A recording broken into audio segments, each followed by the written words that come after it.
Assalamualaikum sobat-sobat pecinta tanaman. Apa kabar hari ini? Semoga selalu sehat dan semangat ya. Saya punya koleksi tanaman hias keladi sobat-sobat, tapi masih sangat kecil, makanya disebut bayi. Yang mau saya sharing di sini adalah cara merawatnya sobat-sobat.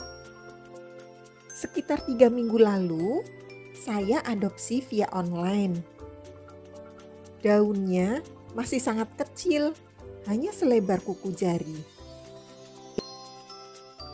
Nah, setelah saya rawat selama 3 minggu, akhirnya sudah sebesar ini.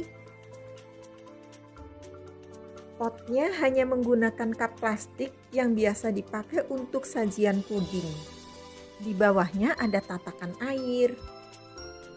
Bagian bawah cupnya diberikan lubang-lubang untuk masuknya air. Ini ada akar yang tampak dari transparannya dinding cup. Semakin banyak akar-akarnya, daunnya pun akan semakin bertambah.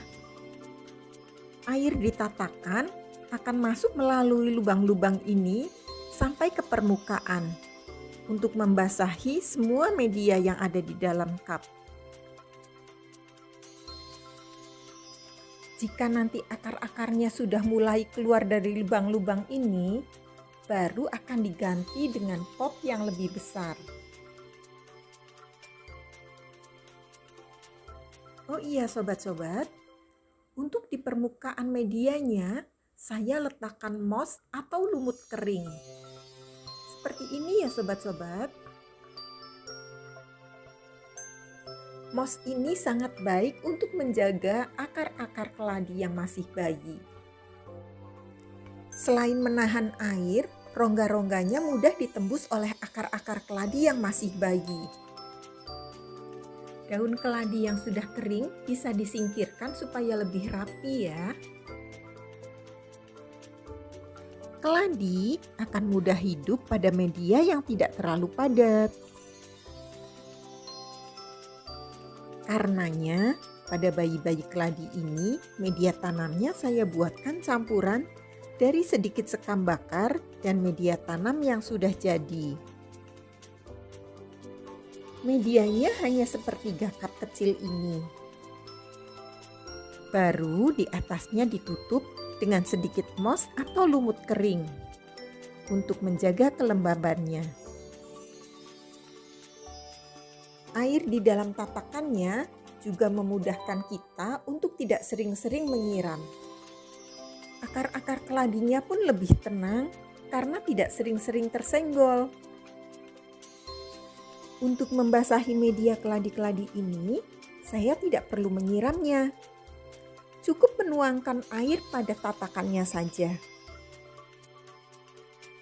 Dan air akan masuk ke dalam media melalui lubang-lubang yang ada di bawah cup.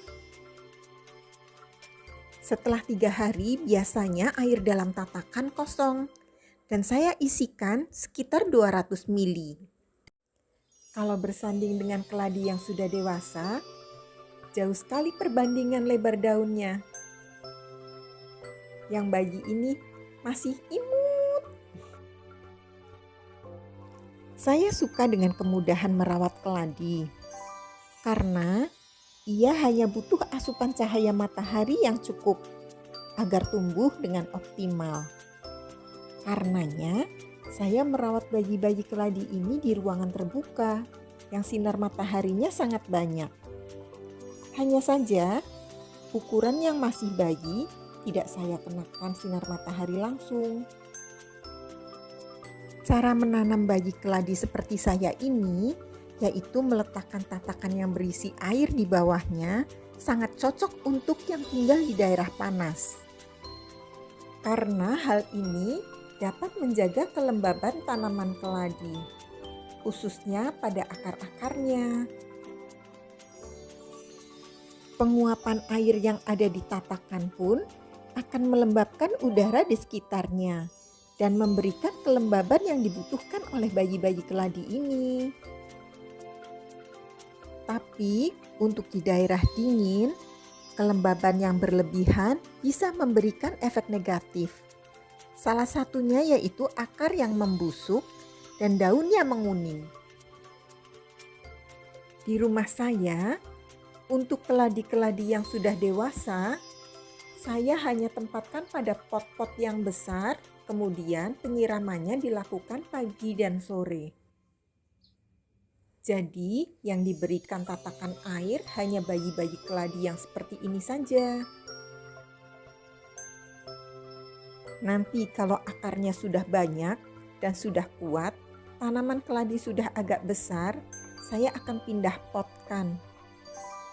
Supaya penyiramannya pun seperti yang lain, setiap pagi dan sore hari. Kalau ingat cerita dulu, keladi pink saya ini sampai nggak ada lagi orang yang mau saya bagi. Dibuang kasihan, dikasihkan ke saudara-saudara sudah nggak ada yang mau. Ternyata sekarang viral. Makanya jenis yang pink ini banyak sekali di rumah. Sudah lebih dari 3 tahun saya menanam keladi yang berwarna pink ini.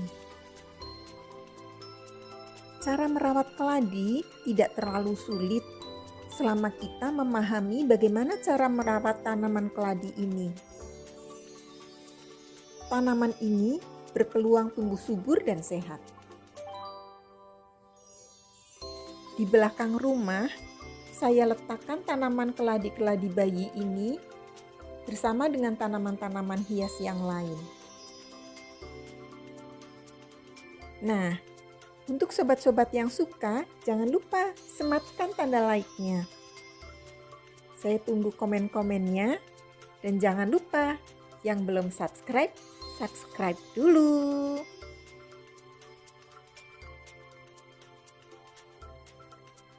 Sampai di sini dulu ya sobat-sobat. Sampai berjumpa dengan konten saya yang berikutnya. Wassalamualaikum.